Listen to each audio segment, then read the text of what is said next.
What up, Ho Biscuits? It's your girl Skitten, back at it again. First and foremost, I hope you guys are doing well. I hope you guys are staying safe and sanitized. Are y'all doing okay with this cold weather? Because I am not doing okay. I am not doing well. And I know a lot of you guys have it worse out there than me. Dr. D just sent me a picture from where she's at now.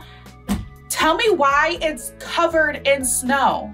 She was like, oh my God, I almost missed my flight because I had to shovel snow out of my driveway. What are you talking about? What do you mean you had to shovel snow? What do you mean you had to put snow chain? What are you talking about?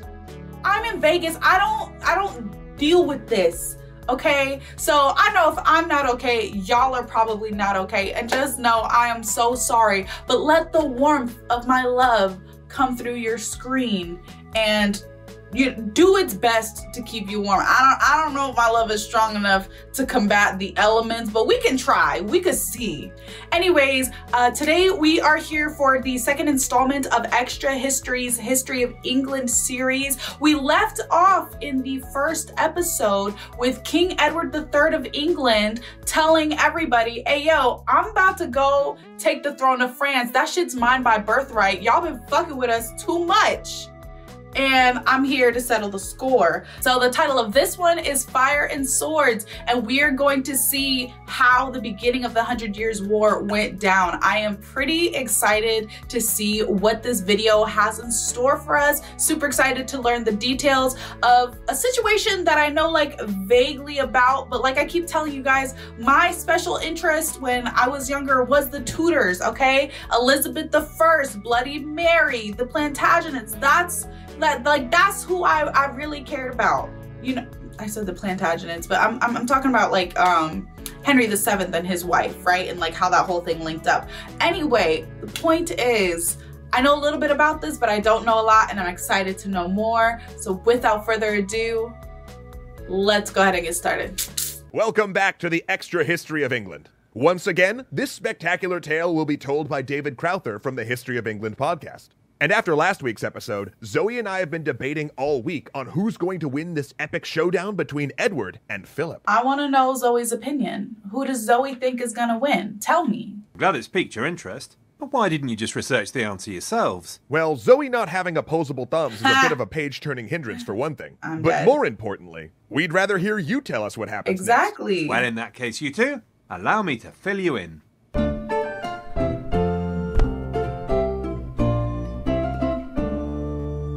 In 1337, Edward led a country of maybe 4 million people against the most powerful country in Christendom, a country 5 times its size. Okay, but you know what they say, it's not about the size of the boat, it's about the motion of the ocean. Okay, that might not apply in warfare, but I had to try.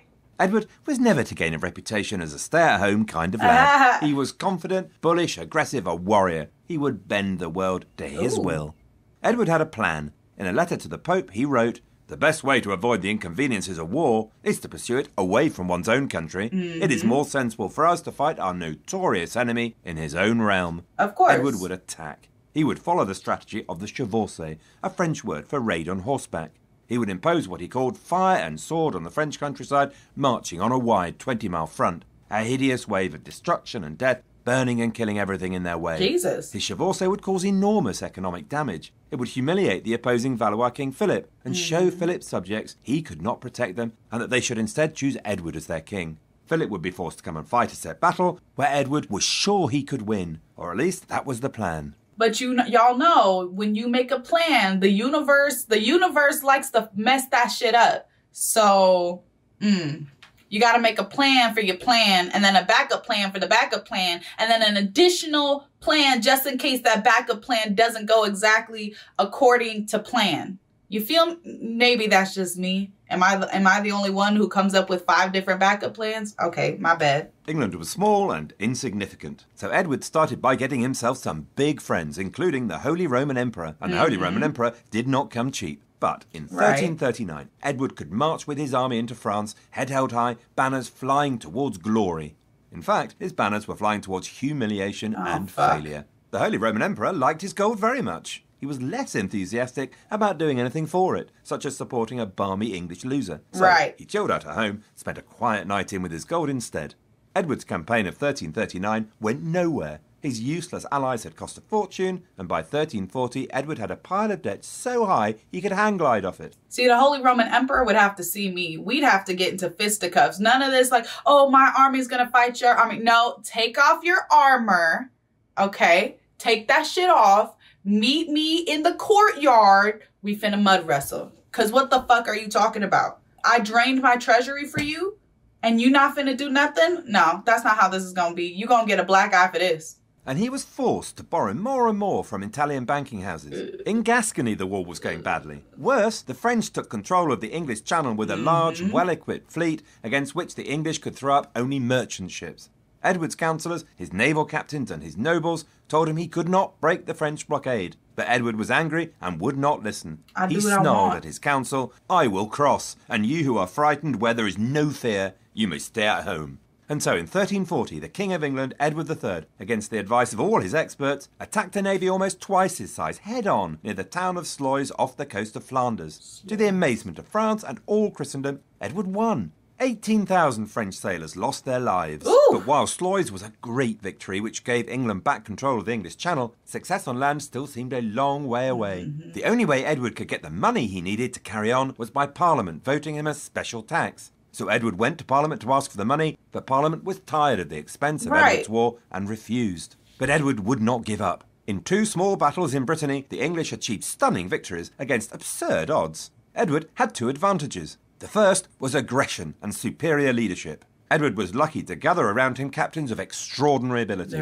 Walter Manny, a wildly enthusiastic, aggressive and talented tactical commander who would charge into every battle with incredible courage and the battle cry, "Manny!" on his lips. Henry of Lancaster, a cultured man who would write a book called The Book of Holy Medicines, lamenting his misspent youth of wine, women and song and advocating the religious life, who was also a visionary military strategist and winner of another absurdly unlikely victory in the south of France. And I feel like he's gonna be important later.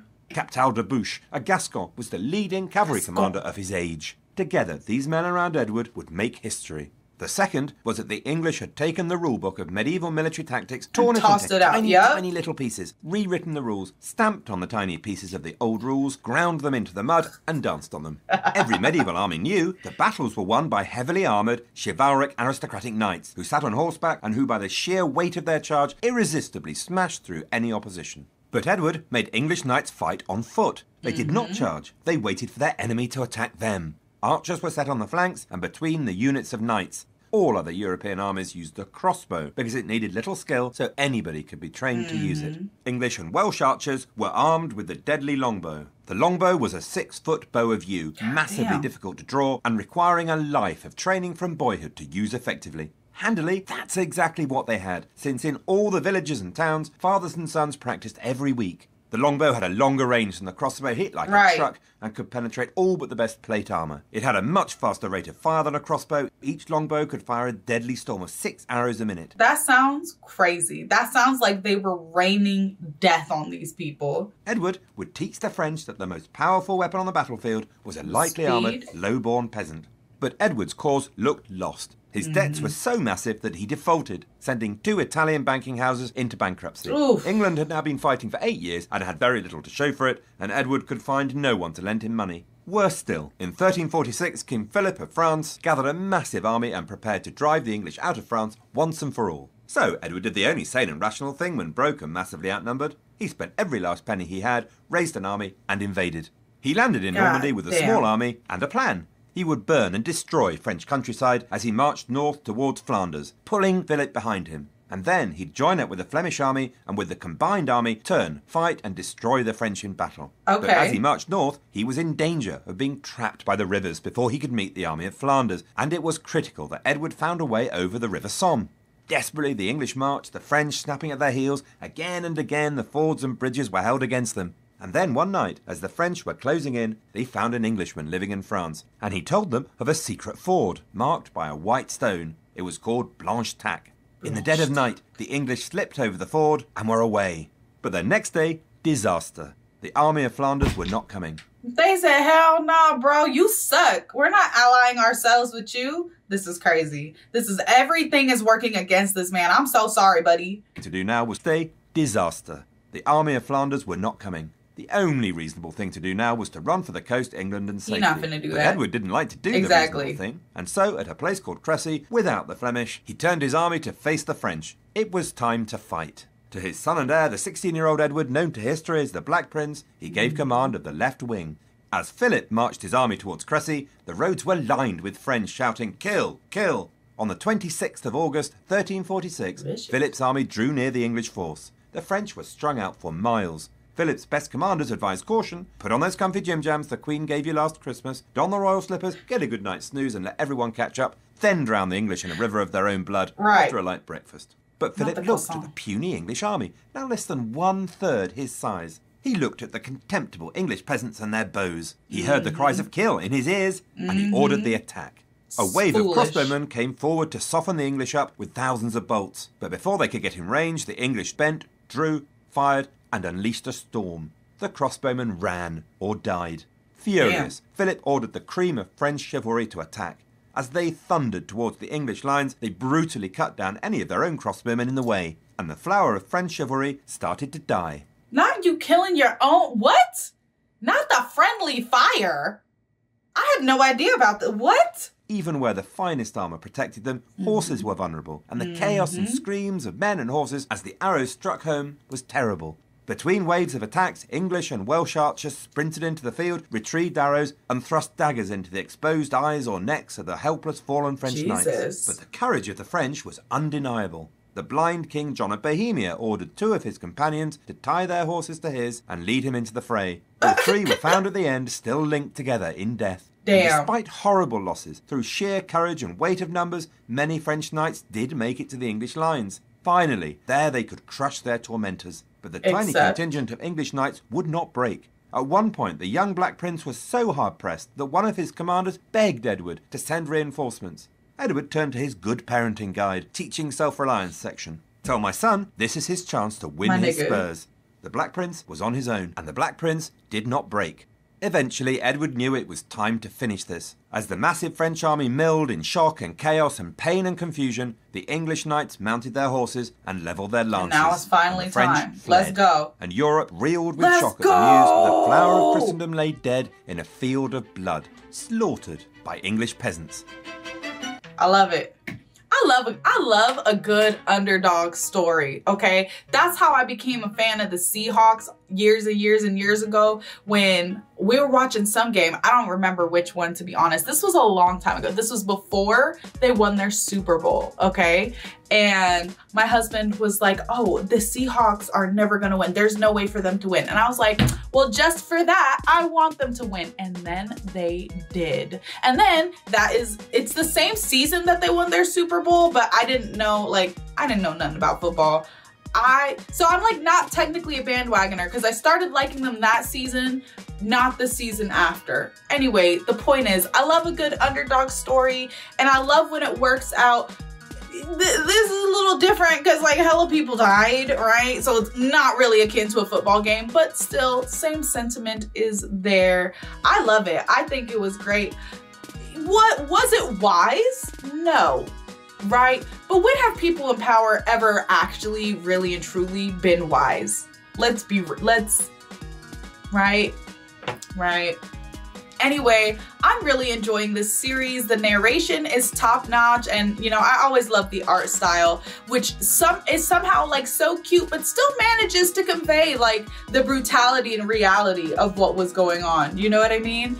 Join me for the 3rd episode here pretty soon. I'm gonna get that shot ASAP. If you guys really truly can't wait for any more history content, I have several extra history playlists on my channel. Go check those out. I've got Joan of Arc, I've got Vlad the Impaler, I've got Eleanor of Aquitaine, I've got Queen Nzinga. Chavez and I have done history of beer, history of coffee, okay? Like there's plenty to feed you, my children, all right? Don't worry. Don't forget to leave your reaction requests and recommendations down in the comments below. And other than that, peace out, Ho Biscuits. It's Skittin' Lit.